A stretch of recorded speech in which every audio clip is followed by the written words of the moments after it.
now I want to invite somebody up. Her name is June. Where is June? Oh, she's right there. I want to invite June up.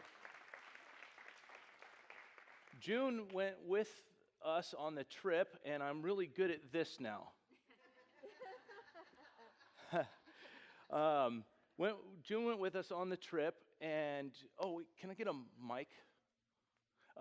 She went with us on the trip, and I wanted to bring her up and just ask her a couple of questions and have her talk about the trip, because it was such an amazing thing to be in the Holy Land, and I want you to hear just a little bit about that.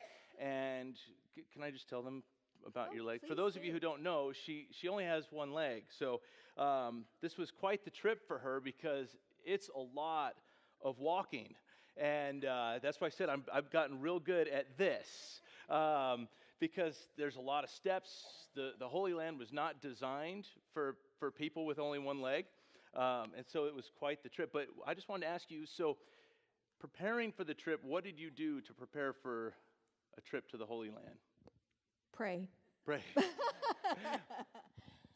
only that, but to prepare. I mean, I actually was going to experience someplace all the way across the world by myself as an amputee.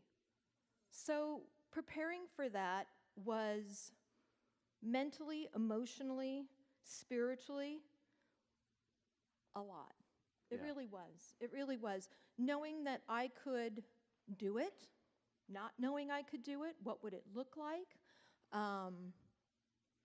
What would it be like if I couldn't make some of the events, or be able to go to some of the places that my team was going to, my new family was going to. So how would I deal with that sitting on the bus? But it wasn't like that at all. Yeah, well, that's because of your determination. Because and a lot of help. She did everything that everybody else did. It was amazing. Just going into it, obviously, when you go to another country like that, you have expectations. You know, okay, I'm going to go, and this is what it's going to be like. What were your expectations going there? You know, I had negative and positive expectations. And sincerely, like I said, what would it be like going into a country that's been in the news lately? A single amputee woman on her own? Even though I'm in a group, that was a lot for me on the negative side. But the expectation on the positive side is, I'm going to be where Jesus was.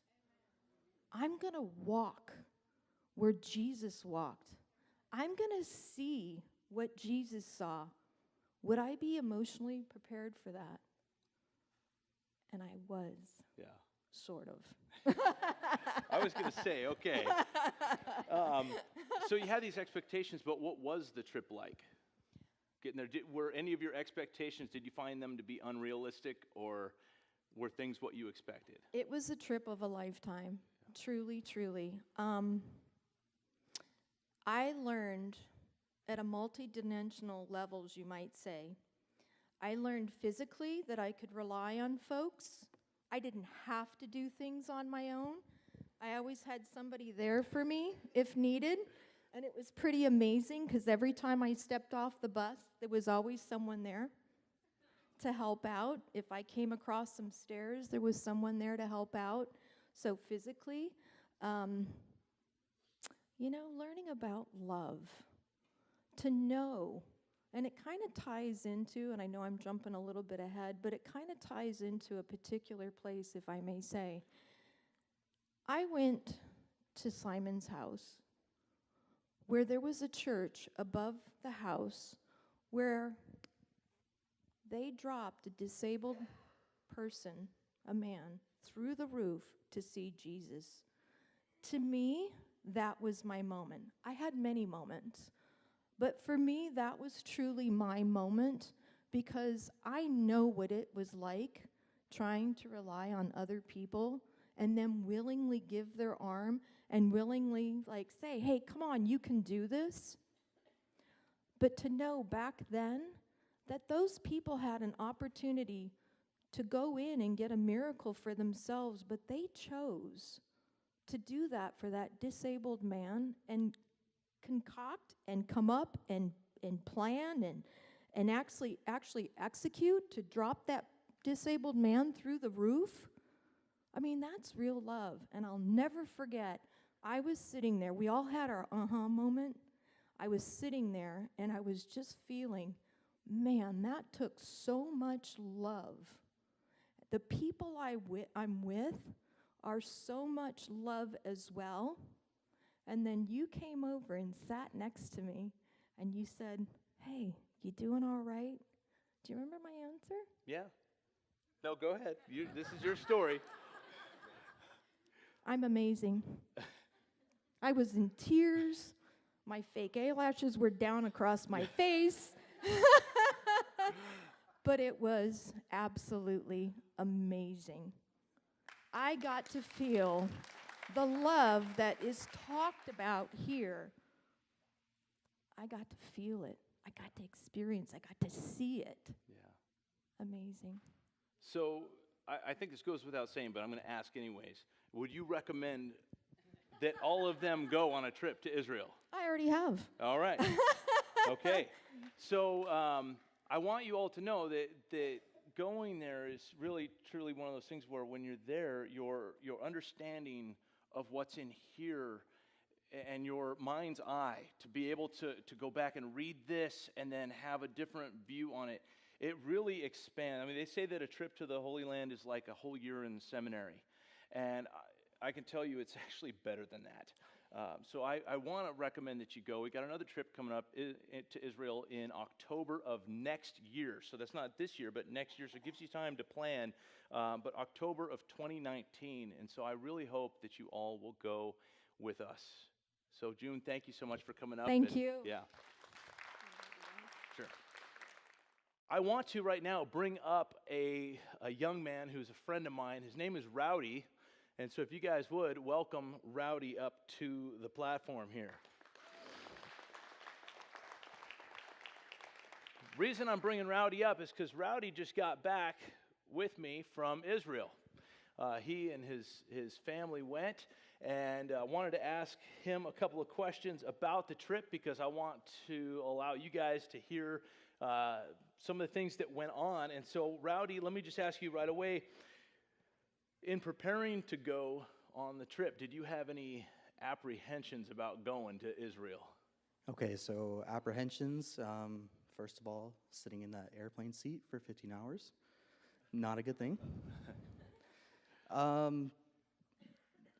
Probably one of the bigger ones was whether or not this was just going to be a tour. It's just going to be, oh, this is where this is, just stop after stop. And it was just not like that at all. Another one was the country itself, because Israel's been on the news, you hear all these things, you get a little nervous, you get a little antsy, but other than that, none at all.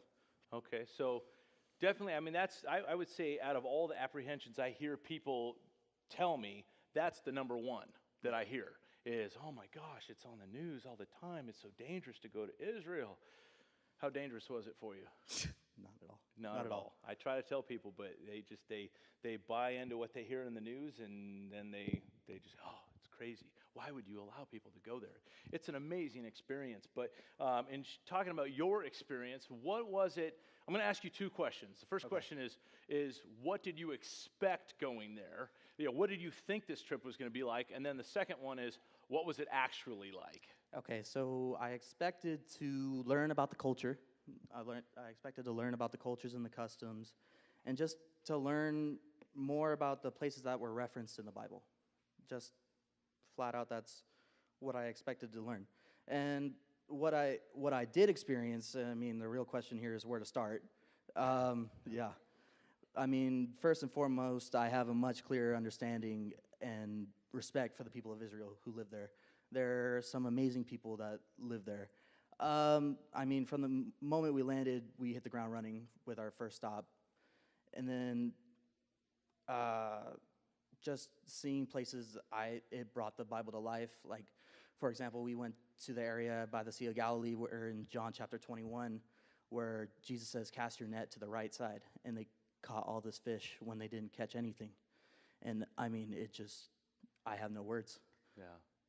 Yeah.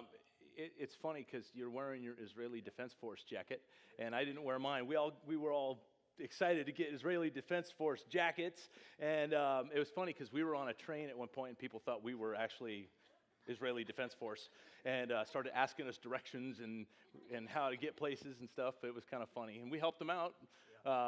And then after a while, they realized we weren't the real deal, but we were still able to help them, so that was cool. So definitely, it's you have an idea in your mind going of what it's going to be like, but it ends up being maybe some of it, but also so much more, right?